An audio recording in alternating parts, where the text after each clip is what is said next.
Mate, tell us about Zeke Campbell. You've had a bit to do with him.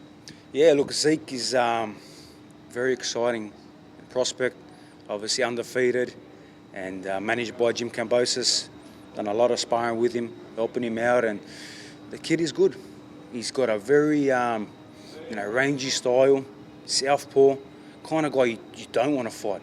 There's guys where you're like, he's a bit awkward. He's a guy that can make me look real bad. Yeah, well, Zeke will make you look real bad and pick you apart. So he's got a very good fight, obviously coming up against Glenn Shaw, another undefeated kid.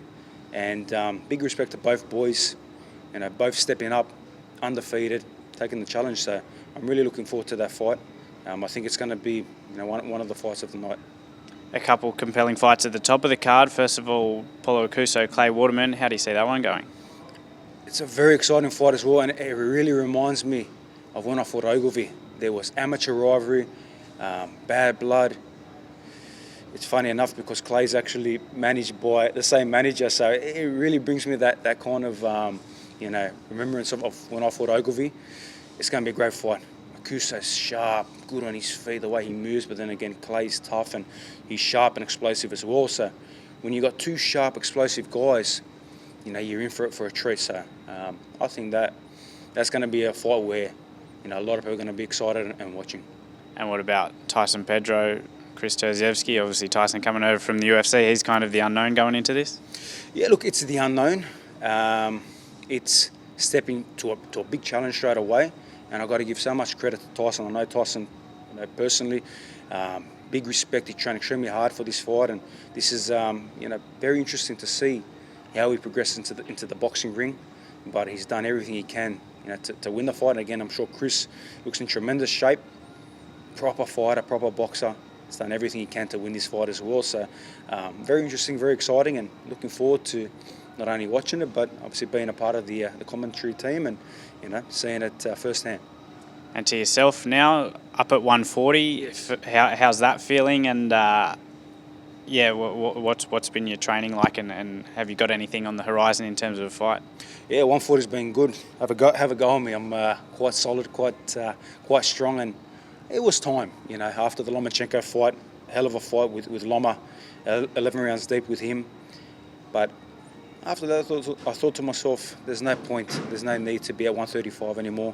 It's time to go to 140, use that extra size, use that extra, energy, not having to make too much weight. And, we're excited. There's some really big plans from our team.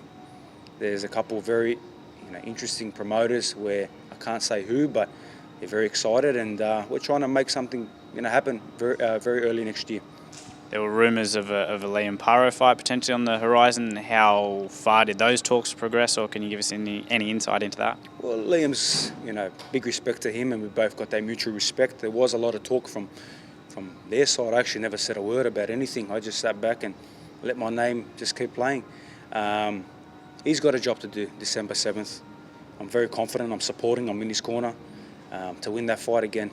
If everyone knows, me and Hitchins do not like each other. I've had to body him a couple of times on Twitter, and I take my pound-for-pound #1 rating on Twitter, very serious. So, hopefully Paro does a job on him, and then who knows, we might be seeing, State of Origin in a Game 4, Queensland versus New South Wales, New South Wales versus Queensland, Kambosos Paro. But again, there are obstacles and there are ways to, things to happen before that fight happens. But again, we'll see what happens, and if it's on, it's on. I ain't stepping back from no one. So in an ideal world, when can we expect to see you back in there? February. We were aiming for December. We really wanted December. I was preparing. I was sparring with Zeke and a few other boys that are, really good prospects and guys coming up. Things just didn't line up with broadcast and TV, obviously in the US with ESPN. And we thought, you know what?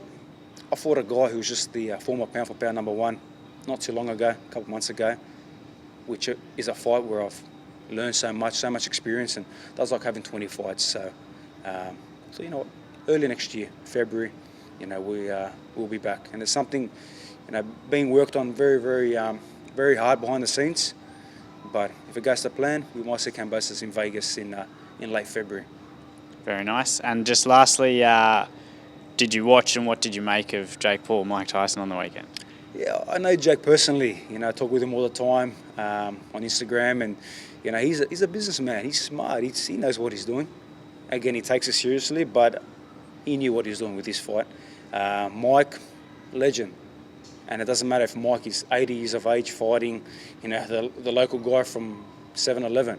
People are going to tune in to watch. That's Mike Tyson. It's a legend, living legend. I thought it was great. Great for the sport.